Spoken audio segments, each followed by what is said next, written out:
Nobel Peace Prize winner Malala Yousafzai will deliver this year's Nelson Mandela Annual Lecture in December. The annual lecture series promotes conversations around pressing social issues.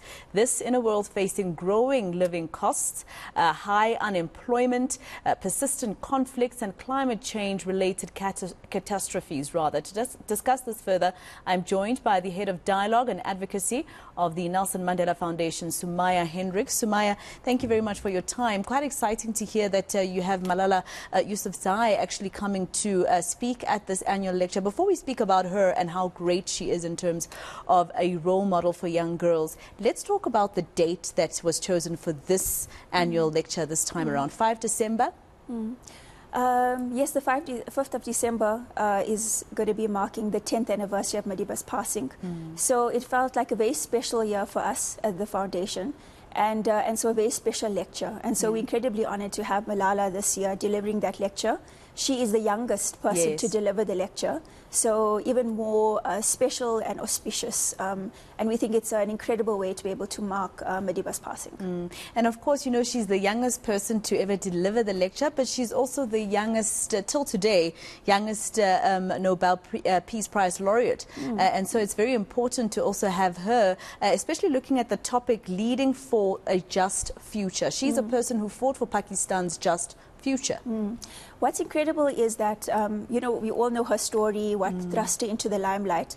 And post receiving the Nobel Prize, she co-founded the Malala Fund and is really trying to be in pioneering work. She really believes in young girls being able to learn and lead without fear. And she's really been trying to champion that through her work. And I think what an inspiration that many of us must take from it is that she was thrust into the limelight and she made well with that, with limelight, you know, wanted to make the best of what that opportunity presents. And we hope it's an inspiration for not just young people, but everyone in their spaces asking themselves, with the platform you have, what contribution can you make?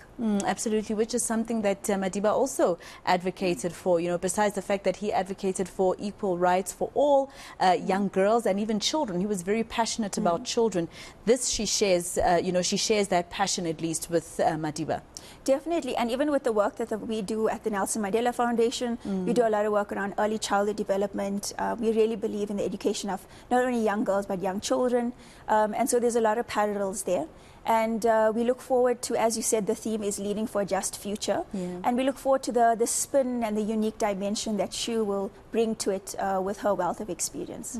What does leading to a just future mean to you and to the foundation? Look, this is a question we've been, as the foundation, I think as an organization that's been existing in existence for a while, you have to continuously ask yourself, does your work, is it fit for purpose in the current times? So it's very much a journey that at the foundation we are undertaking.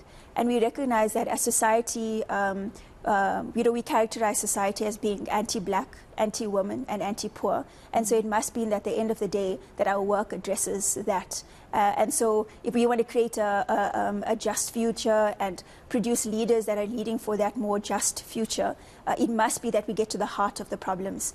So as I said, early childhood development is part of our work, and we're undergoing, as part of what we would normally do after a 5-year process, to review our focus areas as the foundation.